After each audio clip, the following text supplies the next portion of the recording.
Hey there. It's time for our daily lectionary reading for Saturday, May the 7th. Today we've got Psalm 23, and this is day 3, so it's Holman Christian Standard Version time.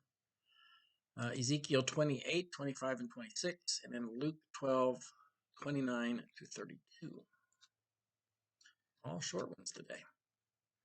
So, Psalm 23, this is probably the psalm most everybody knows the best. The Lord is my shepherd. There's nothing I lack. He lets me lie down in green pastures. He leads me beside quiet waters. He renews my life. He leads me along the right paths for his name's sake.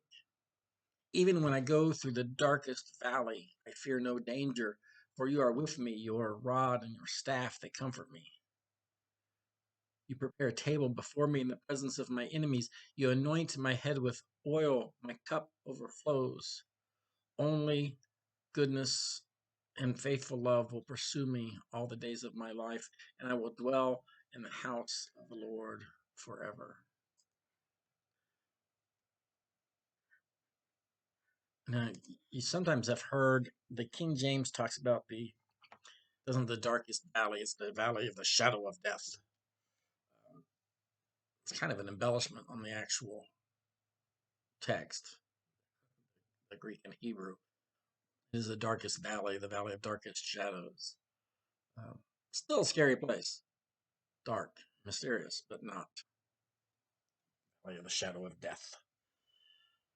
I actually preached on this at my very first sermon here um, in February of 2021. February 14th, 2021. You can look it up. Preached on the 23rd Psalm. All right. Ezekiel 28, 25 to 26. I don't know if you guys can hear it. I often, in my office, I get to be serenaded by musicians that may be practicing. Um, our pianist, our organist will sometimes come in and go over some stuff. Our bell choir.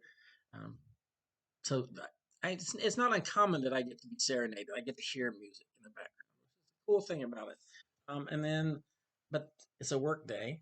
I'm recording this on a Wednesday, and I'm not being serenaded by any music coming from the sanctuary area.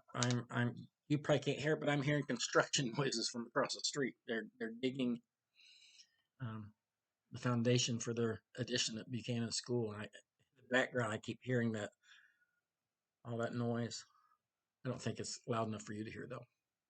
Anyway, so if I seem distracted, that's probably why. Ezekiel 28, 25 to 26, a future blessing for Israel. Thus says the Lord God, when I gather the house of Israel from the peoples among whom they are scattered, and manifest my holiness in them in sight of the nations, then they shall settle on their own soil that I gave to my servant Jacob. They shall live in safety in it, and shall build houses and plant vineyards. They shall live in safety when I execute judgments upon all their neighbors who have treated them with contempt.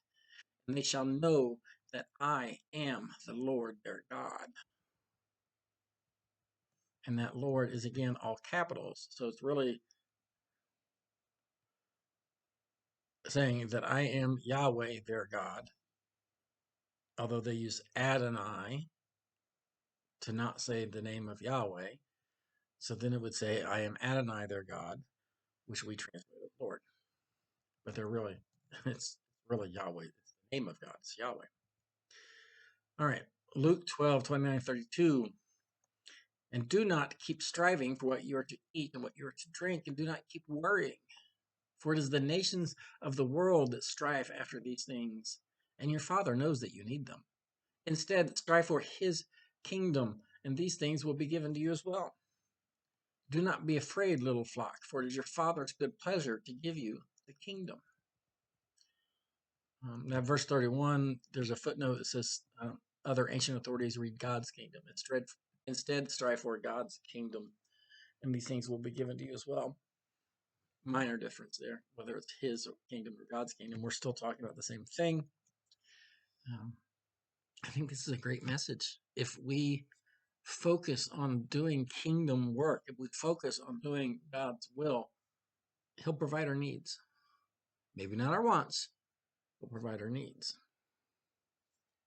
That's all I got for you. Saturday, May 7th. Later.